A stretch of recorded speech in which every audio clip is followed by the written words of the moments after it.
Minggu ini sudah menjadwalkan untuk koordinasi dengan Bawaslu, KPU, sama BKD.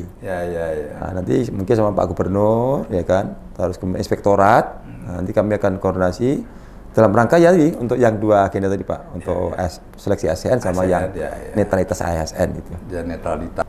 Kasusnya ini pada dasarnya ada pemotongan, ada juga pemungutan. Pemotongan ya. Misalnya SMA 5, SMA 1 nanti menjadi sekolah favorit. Karena zonasinya ya ngomong Leusean Agung.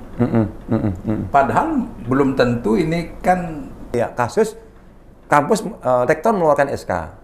Nah, maka kita memberikan semacam tindakan koreksi agar SK dicabut. Diganti yang baru. Menerima lapor masyarakat itu ada sebenarnya. Ada, ya. Nah, seringkali itu nggak dijalankan. Tidak dijalankan. Ya, termasuk mediasi itu ada. Harus mediasi, harus ini ada. Contohnya gini, misalnya kita minta penjelasan kepada BPN. Itu harus dilayani. Nah, kalau nggak dilayani, itu baru maladministrasi. Nah, itu baru minta keterangan aja, Pak ya. Belum soal-soal tentang layanan yang lain-lain. Jadi gini, masyarakat sebenarnya juga bisa lapor ke kita. Oh, bisa lapor. Jadi misalnya, jangankan di hulu di sini aja, misalnya kalau airnya itu seret, itu boleh lapor ke kita. Lalu kemudian yang terkait dengan pencemaran. Kalau memang itu ada satu fakta fakta ilmiahnya ya, mungkin dari deket, dari lab apa gitu, itu boleh, sebenarnya bisa. Jadi nanti siapa telapornya? PDAM. Hari ini saya kedatangan teman lama saya, seorang aktivis ya, yang sama-sama berjuang di tahun 93 sebelumnya lah, juga kita memperjuangkan hak-hak rakyat mengenai tanah di Pulau Lombok ini. Beliau adalah Dr. Andes Dwi Sudarsono. Selamat sore Mas, Assalamualaikum. Waalaikumsalam. Sehat ya Mas? Alhamdulillah Pak. Saya senang sekali ya. Lama tidak ketemu. Sekarang beliau ini, teman-teman, adalah Kepala Perwakilan Ombudsman Nusa Tenggara Barat. Nusa Tenggara Barat. Menggantikan teman kita, yaitu Mas Adhar Hakim ya. Kita akan mengulik, berdiskusi tentang berbagai hal berkenaan dengan pengawasan, berkenaan dengan penerimaan mahasiswa baru, dan berbagai hal nanti yang kita akan diskusikan sebagai bagian dari tugas-tugas dari lembaga ombudsman yang ada di NTB, bagian dari Ombudsman Indonesia ya. Mas Dwi ya, kita coba mulai mengenai penerimaan siswa baru ya. Kira-kira apa isu aktual ini dalam penerimaan mahasiswa baru ini yang menjadi tantangan ya bagi pemerintah maupun bagi ombudsman supaya terjadi tata cara penerimaan siswa baru yang elegan, yang adil, yang transparan. Kira-kira gimana polanya ini, bagaimana skenario yang dilakukan, disiapkan oleh ombudsman pengawasannya? Ya, jadi kita dalam konteks kita mengawasi tidaknya 3 tahap. Ya.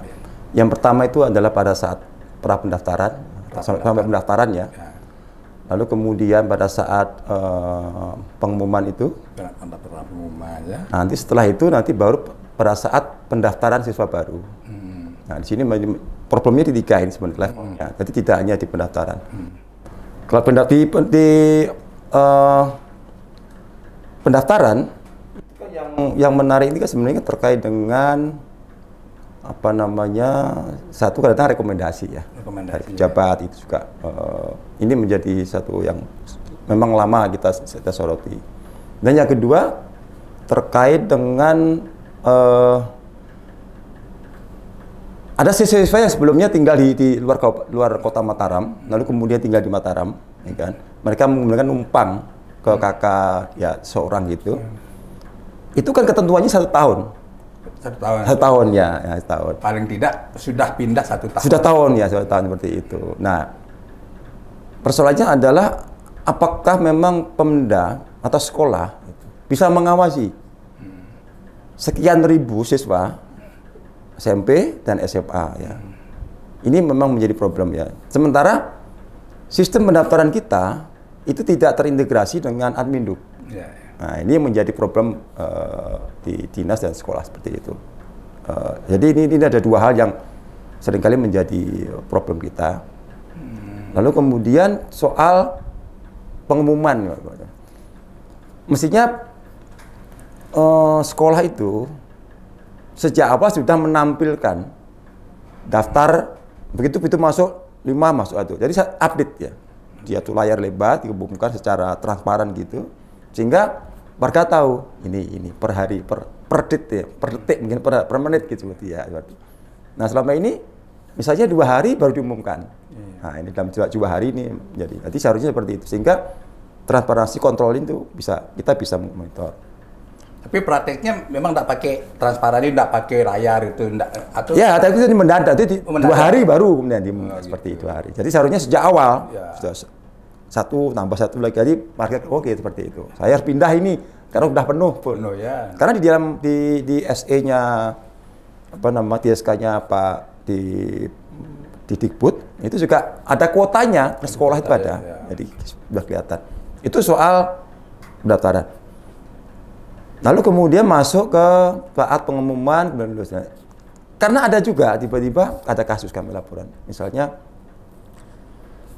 pada saat pengumuman itu tiba-tiba ada orang yang seharusnya itu nomornya jauh dari kotanya itu tiba-tiba masuk. Tiba-tiba sudah dapat seragam seperti itu. Jadi ini ada. Kalau di Mataram mungkin ya masih ya, tapi di daerah tertentu kan susah. Dokter Mitor ini menjadi problem kita. Lalu kemudian setelah itu pasca pada saat pendaftaran ulang. Ada satu ketentuan pendidik, tenaga pendidik, kemudian komite sekolah dan dewan pendidikan itu dilarang untuk menjual seragam. Jelas pernyataannya di aturannya itu. Nah, kita sering juga masih menjumpai melibatkan oknum tertentu ya di sekolah gitu, dia menjual seragam. Itu nggak boleh seragam. Tapi kalau itu kan tenaga pendidiknya, kalau lembaganya menjual seragam boleh. Nah, nanti lewat koperasi. Oh, lewat koperasi. Jadi, tapi juga ada semacam hal tertentu, Pak. Jadi contohnya gini, kalau kita memang sekolah, misalnya surat edarannya jangan ditandatangani oleh kepala sekolah. Jadi murni sekolah, murni koperasi. Sebenarnya koperasi ini sebenarnya koperasi itu sebenarnya dipakai untuk pendidikan sebenarnya, dalam pendidikan ya, untuk koperasi ya. Jadi memang murni bukan untuk bisnis. Nah, itu yang memang itu yang memang seperti hajatnya seperti itu. Nah, ini sehingga ya ini menjadi problem. Jadi tingkat pendidikan itu berarti guru, pegawai. Gitu, ya gitu. Seperti ya, komite sekolah seperti itu. Nah, ini menjadi problem. Ini yang sering terjadi ya, bahwa seolah kesannya sekolah menjual pakaian seragam. Padahal sebenarnya ini harus disosialisasikan bahwa pakaian seragam itu bersumber dari koperasi yang sebagai sarana belajar mengajar berbisnis bagi sekolah. Bagi anak-anak siswa sekolah. Jadi siswa sebelumnya belajar bisnis di dalam wadah koperasi inilah yang menjual pakaian seragam ataupun kebutuhan sekolah, apakah buku atau segala macam. Sekolah boleh ya. Jangan justru yang menonjol itu gurunya atau tenaga pendidiknya. Sekarang ya Bapak Ibu guru bahwa latihlah murid-murid kita yang sudah kelas berwirausaha, bergotong royong seperti itu, sesuai dengan visinya. Dan satu lagi Pak Sikin. Nah, pembelian seragam itu tidak boleh dijadikan prasyarat. Nah, apapun, ya, misalnya kalau nggak bayar maka nggak boleh, nggak masuk dalam daftar sekolah, nggak boleh. Jadi nggak boleh jadikan syarat tertentu. Tetap ini sebagai sekolah lewat. Ya, tapi memang ada kesulitan juga ya orang tua, misalnya misalnya baju olahraga kan beda ya antar sekolah ya. Lalu kemudian ada juga seragam-seragam tertentu yang memang desainnya ditentukan oleh sekolah. Ya, nah itu ya tetap harus lewat koperasi. Seperti itu harusnya. Ya, karena sering terjadi keluhan kalau itu kan ada sekolah jenis seragam tertentu, pakaian tertentu, tiba-tiba dibagikan kan gitu. Kan ada anak-anak ini nggak sama ukuran badannya ya. Bagikan terus nggak cocok. Jadi mereka mengeluh, kami harus buat lagi. Iya. Dan satu lagi karena dari beberapa informasi harganya lebih mahal. Daripada di sekolah ya, lebih mahal. Baik, Ini juga Mas Dwi, ini ada keluhan kan kalau waktu penerimaan, pendaftaran dan kelulusan itu kadang-kadang mereka sudah berharap diterima di sini kan dari segi nilai prestasi, zona apa melalui klasifikasi prestasi itu. Ya, ada yang prestasi ya. Prestasi dan afirmasi kan. Prestasi. Lalu ketika pendaftaran dia sudah berharap diterima karena prestasinya baik, tiba-tiba tidak masuk di jalur prestasi itu. Pada saat pengumuman dia susah mencari sekolah. Oh iya, betul, ya itu betul. jadi masalah. Betul. Kadang menangis itu, Betul. mana saya mendaftar? Ya. Kenapa Ya. tidak dari awal aja kami disingkirkan, Betul, bila betul. mendaftar di tempat Ya. lain. Nah, begitu. Apakah seperti itu? Sering ada keluhan ke Ombudsman itu, kasus-kasus di mana kenapa terlalu mendadak dinyatakan atau terlambat dinyatakan dia tidak diterima dari nilai prestasinya, sehingga ada tempat dia untuk mendaftar lagi. Ya. Nah kalau begini kan akhirnya kasihan anak-anak Betul, yang betul. lumayan prestasi. Sudah tidak bisa ke zonasi lagi. Iya, tidak bisa ke zonasi, nggak bisa di prestasi. Dia kemana? Jauh tempatnya, hanya justru anak-anak ini harus keluar daerah, apanya di Mataram, tapi dia keluar Mataram. Karena hanya itu yang ada, dia bisa ke Narmada. Ya. Di Mataram udah bisa, udah kemana-mana dia sudah nggak terima, itu yang sering terjadi. Oke, jadi gini Mas Iwan. Jadi kalau menurut saya, jadi sebenarnya kan ada semacam hitung-hitungannya. Yeah. Nah, hitung-hitungannya sekian persen, itu kalau misalkan sertifikat itu sekian persen, nilai sekian persen itu ada. Yeah. Nah, dari makanya saya bilang tadi, kalau sekolah itu menampilkan sejak awal, ya jadi kita bisa semacam membuat aplikasi sederhana kan, kita hitung keluar angkanya gitu, rankingnya. Begitu ya, wah prestasi udah habis. Nah, saya nggak bisa nih, saya pindah itu. Nah ini mestinya sekolah mengembangkan satu sistem sederhana yang bisa menyampaikan kepada publik tentang transparansi, tentang update siapa yang mendaftar seperti itu. Jadi misalnya SMA X gitu ya, kami hanya menerima prestasi 50 orang gitu kan. Jadi udah kalau sudah angka 50 lebih, menjauhlah dulu, nggak usah daftar sini. Iya. Saya bisa monitor, kayaknya saya kalah kayaknya gitu ya. Sekarang bisa. Gitu. Kalau enggak, ada angkanya itu. Penilaian sekian persen sih untuk yang sertifikat, sekian persen untuk nilai itu ada. Rapat itu ada. Aduh, pakai sistem online kan dia susun sendiri, terus sendiri sendiri angka itu. Ya betul. Tidak hanya nama saja.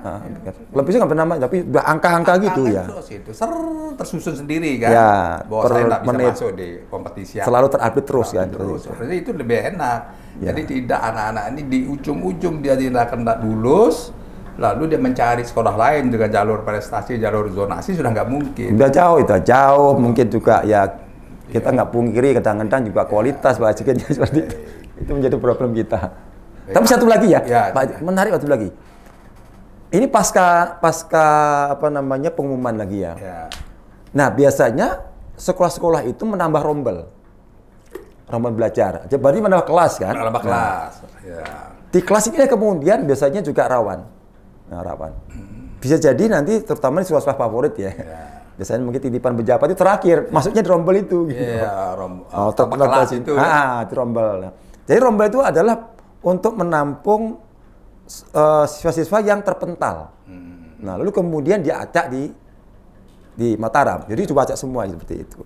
Nah, di sinilah kemudian rawannya di sini, terutama di sekolah-sekolah favorit. Yang kedua, sebenarnya kan sekolah ingin mendekatkan dengan warga. Tapi ketika diacak, saya malah kejauhan. Itu. Bisa bayangkan misalnya di Dasan Agung dapatnya di SMA 9 atau 10 ya. Itu memang menjadi problem. Selain yang tadi. Nah, menurut Mas Dwi ini ya, masih bisakah ada kriteria sekolah favorit ya dengan ada zonasi ini? Karena apa? Zonasi ini kan siswanya 60% dari zona itu. Betul, 60%. Lah, misalnya SMA 1, kalau zonasinya 60% ya orang Dasan Agung itu isinya. Atau orang Gomo, orang Dasan Agung, kan gitu. Apakah bisa masih dikatakan misalnya SMA 5, SMA 1 nanti menjadi sekolah favorit? Karena zonasinya ya Gomo, Dasan Agung. Padahal belum tentu ini kan lahirnya dari input yang berkualitas. Padahal sebuah dikatakan pendidikan itu punya favorit karena inputnya itu dari memang hasil-hasil yang tertentu. Zaman dulu kita memang tes. Zaman saya masuk SMA Mataram dulu, dites ya kan. Betul. hasil tes betul-betul sulit. 100% ya kita lulus tanpa dititip-titip zaman dulu ya, waktu SMA. Saya tahun 72 lah. Saya lulus tahun 75 kan sama Mataram. Itu tes betul. Nah, jadi sekarang ini kan nggak ada tes ini. Ya. Zonasi. Zonasi masuk. Apapun kualitasnya. Ya, apapun kualitasnya yang penting dari zona itu masuk ke SMA. Masuk, ya betul.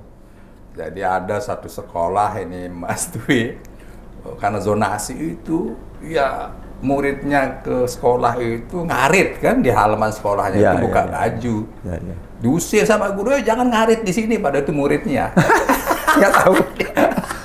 Artinya dari ekonominya, nggak mungkin kamu dari sini. Keluar.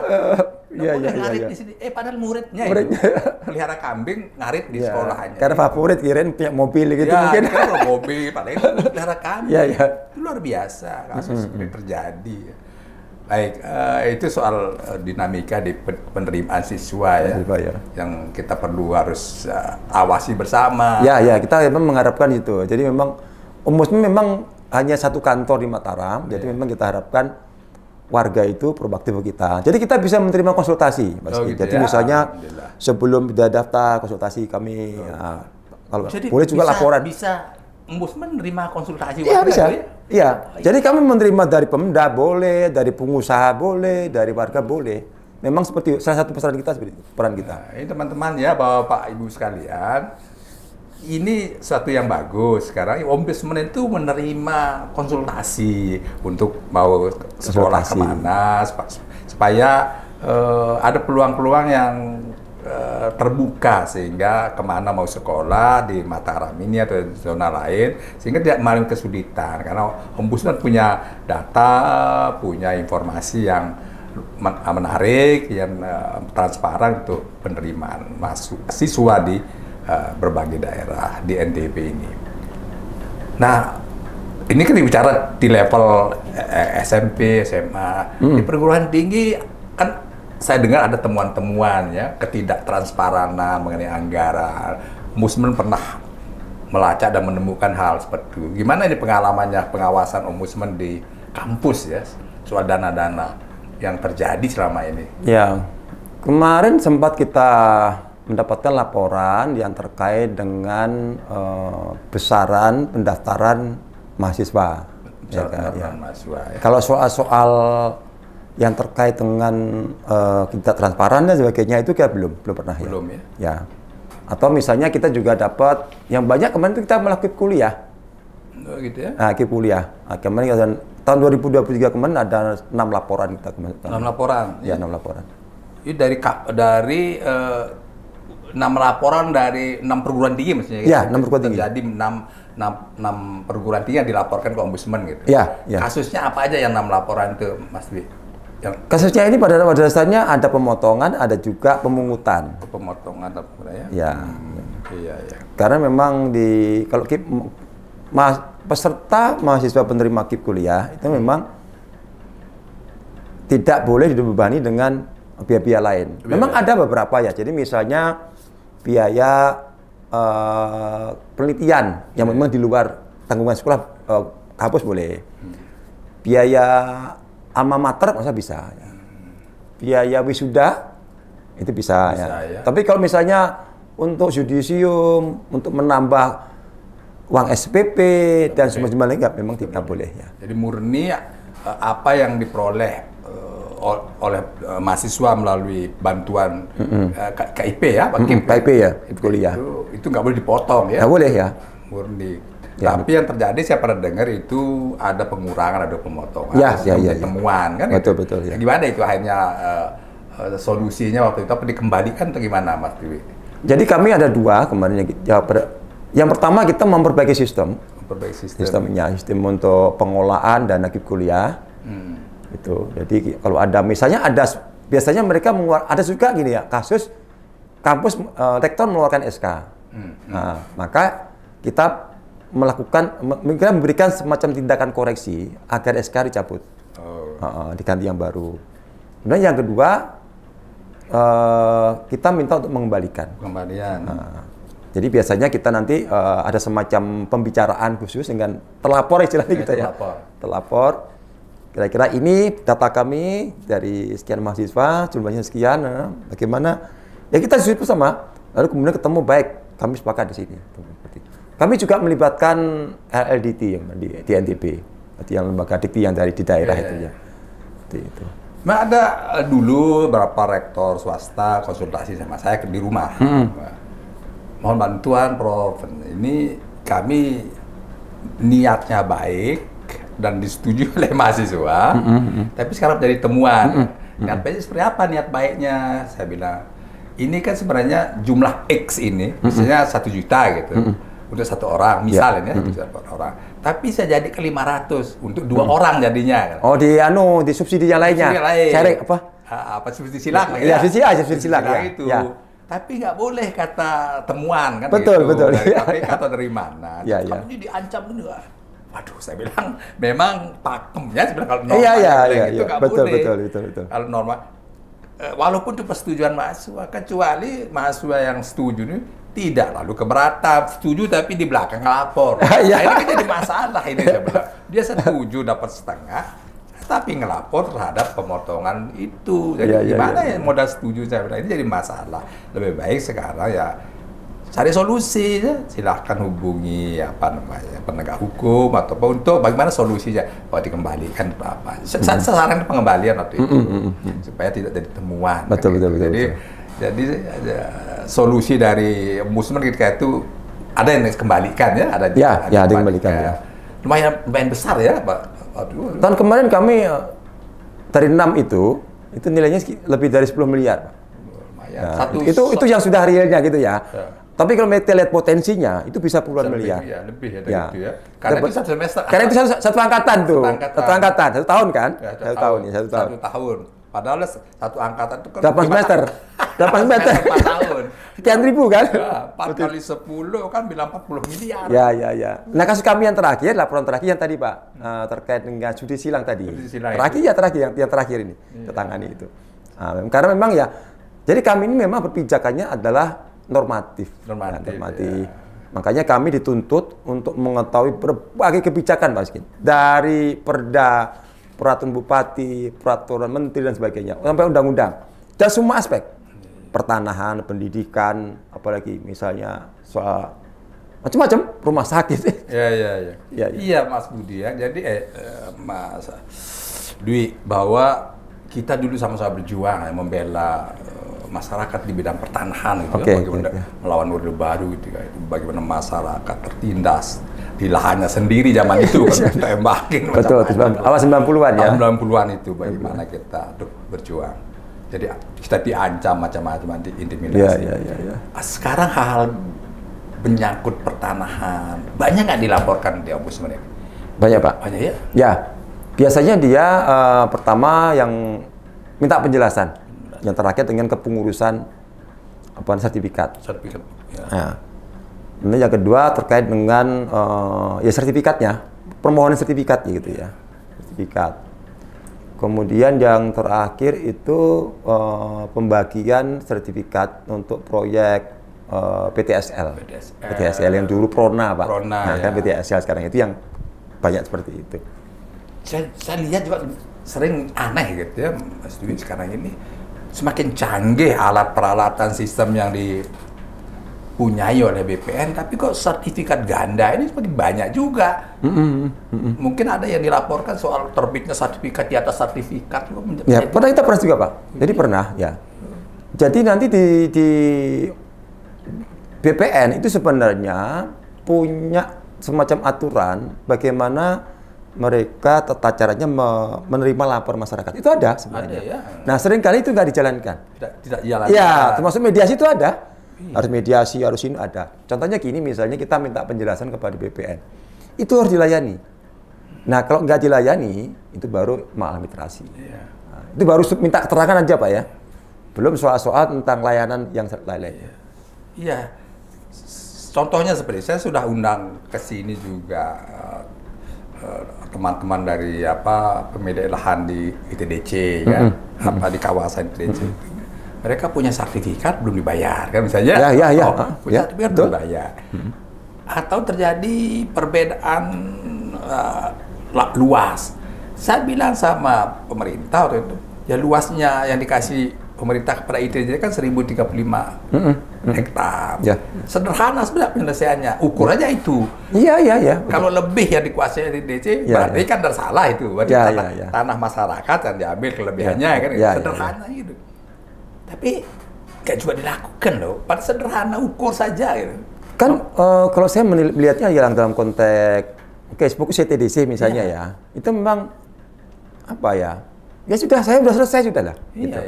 Silakan kami gugat kami seperti itu. Kan nggak boleh seharusnya kan. Seharusnya harus diajak ngomong. Itu. Kita sering dulu, saya kira sejak awal 90-an sudah ITDC, masih ITDC Pak ini ya. Itu klaimnya kan sudah selesai. Tapi faktanya ketika ada pembangunan sirkuit, itu kan ada 15 sertifikat warga yang belum diganti rugi kan. Nah, ini loh sebenarnya menjadi bukti bahwa belum selesai, masih ada potensi laten, Pak. Masih. Sengketa laten. Pak, ini sertifikat saya ini asli nih. Betul. Di kawasan belum diganti rugi. Jadi jangan menggunakan pendekatan kekuasaan. Iya. Aneh ya. Terus selalu mereka minta sanding data. Lah tentunya kalau sanding data, ya data Anda yang kuat. Ya, betul. Ini kan kebenaran materialnya benar nggak Anda ini diperoleh secara benar. Gitu. Ya udah, kalau saya sederhananya ukur saja, lebih tidak ada sertifikat kan lebih, berarti kelebihannya milik masyarakat. Sederhana kan. Tapi nggak dilakukan itu. Saya ingin mengundang BPN Lombok Tengah, beliau janji mau datang untuk mengclearkan ini, supaya kalau sudah ukurannya lebih dari yang dikasih oleh pemerintah melalui PP 52 itu kan. PP 52, maka kembalikan kelebihannya, sederhana, atau bayar yang Anda kuasai lebih itu. Sederhana seperti itu, bukan berdebat soal mana barang bukti yang lebih kuat. Enggak, ini soal luas. Yang Anda kuasai lebih apa enggak itu. Ya. Makanya kan BPN bisa aja ya mempertemukan ya kalau antara, karena memang di dalam aturannya BPN harus, kalau memang itu permintaan dari salah satu pihak, dari warga, itu memang harus dilakukan. Nanti kalau nggak dilakukan, dia malah administrasi nanti. Itu sebenarnya kan malah administrasi. Tapi sampai sekarang ini, memang saya melihat peran BPN dalam konteks penyelesaian tanah di Mandalika itu masih kurang.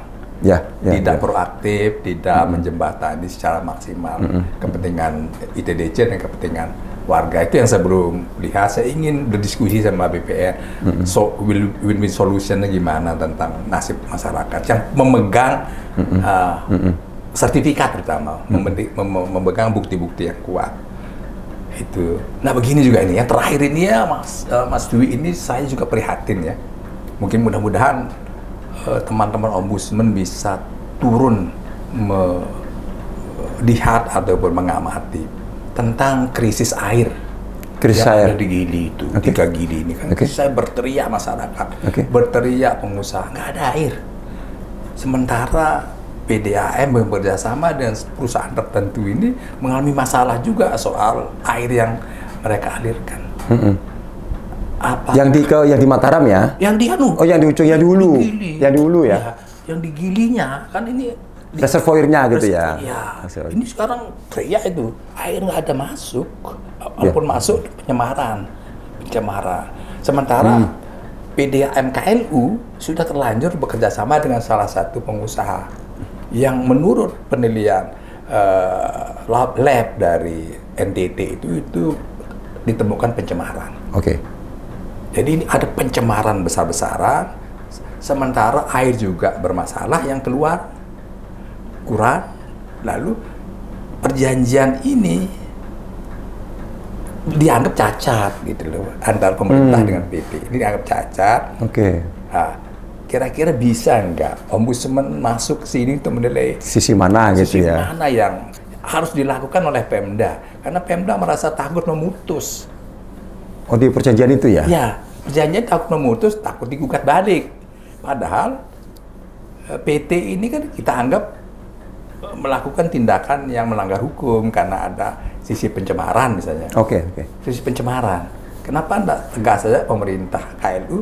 Ya udah kita putus karena Anda tidak mampu melaksanakan perjanjian untuk melahirkan sebuah air yang bersih, air yang tidak merusak pencemaran lingkungan, kan begitu. Iya. Tapi ini nggak berani. Nah, saya berharap Mas Dwi dan teman-teman tuh turun meriksa ataupun mendengar aspirasi masyarakat, memberikan solusi kepada pemerintah daerah apa yang terbaik ketika kasus ini terjadi. Ya, jadi tata kelolanya Pak. Tata kelolanya itu. Jadi gini, masyarakat sebenarnya juga bisa lapor ke kita. Oh, bisa lapor. Jadi misalnya jangankan di hulu, di sini aja misalnya kalau airnya itu seret itu boleh lapor ke kita. Iya. Lalu kemudian yang terkait dengan pencemaran. Iya. Kalau memang itu ada satu fakta fakta ilmiahnya ya dari mungkin dari dari lab apa gitu, itu boleh, sebenarnya bisa. Jadi nanti siapa telapornya? PDAM. Terlapornya PDAM. Terlapor PDAM karena dia telah yang mengelola di lapangannya. Iya, lapangannya. Ya. Karena yang bisa kita laporkan itu kan pertama pemerintahannya termasuk eksekutif legislatif, kemudian BUMN, BUMD, ya. sama swasta. Swasta yang bekerja sama ya. Atau yang dananya dibiayai oleh sebagian atau seluruh dari PBD. Jadi itu sebenarnya bisa. Oh, gitu ya. Jadi memang saya lebih menyarankan sebenarnya kalau ada satu warga warga itu yang bisa ya kita boleh konsultasi dulu. Ya, oke. Nah, ngobrol. Saya punya bukti ini kita coba pelajari. Itu menurut saya bisa. Oke.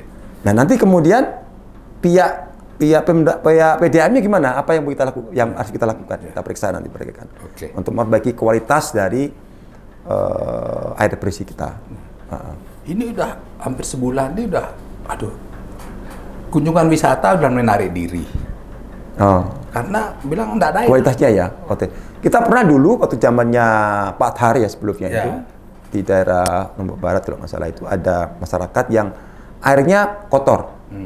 Masuk keluar saluran PDAM itu bisa dilaporkan ke kita. Bisa.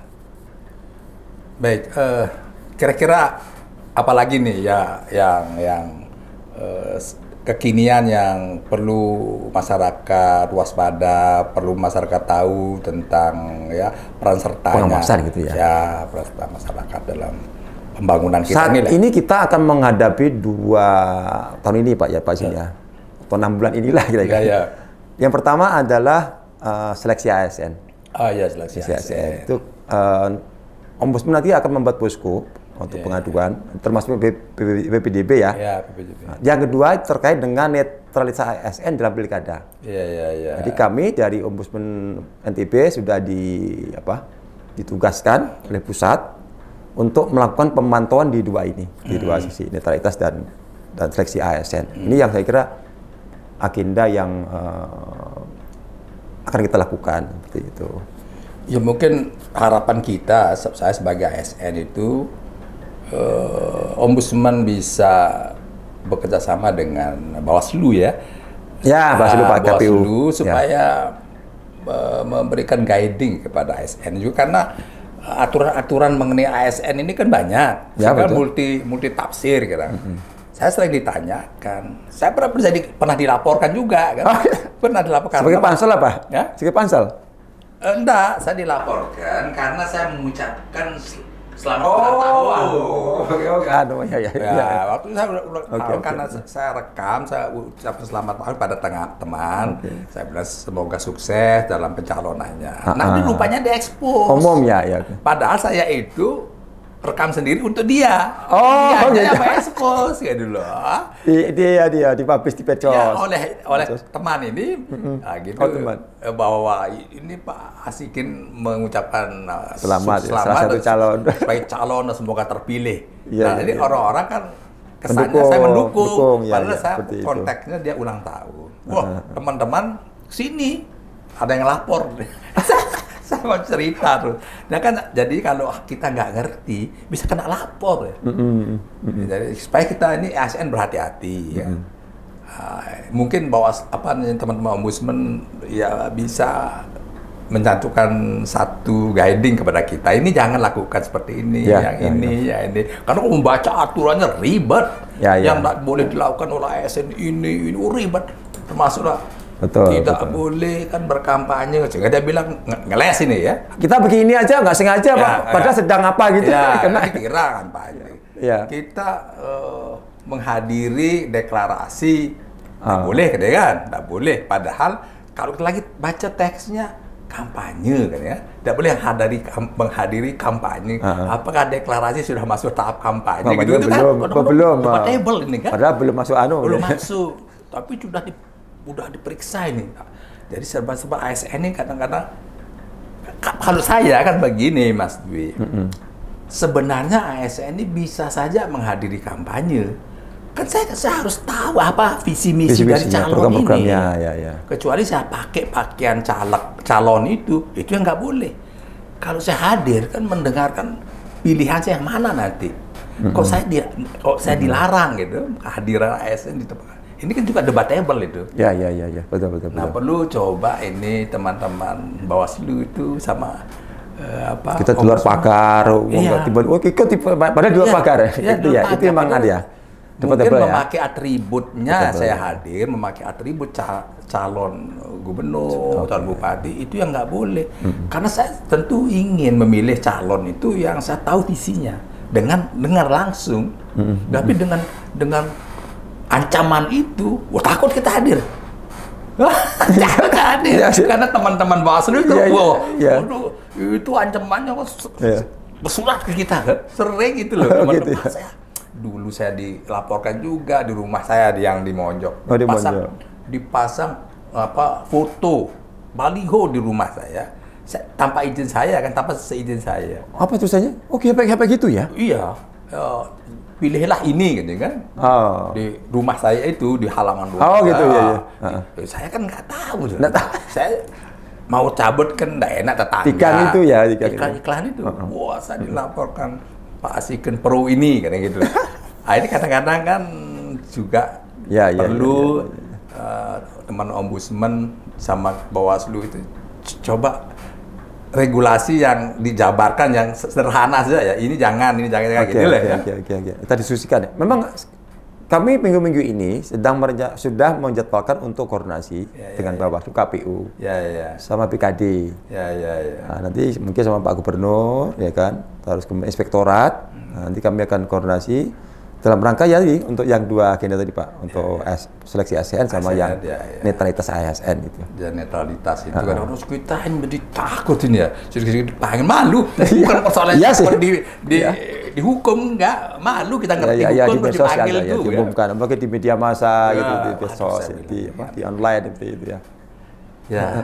Demikian Mas Dwi. Baik. Jadi terima kasih.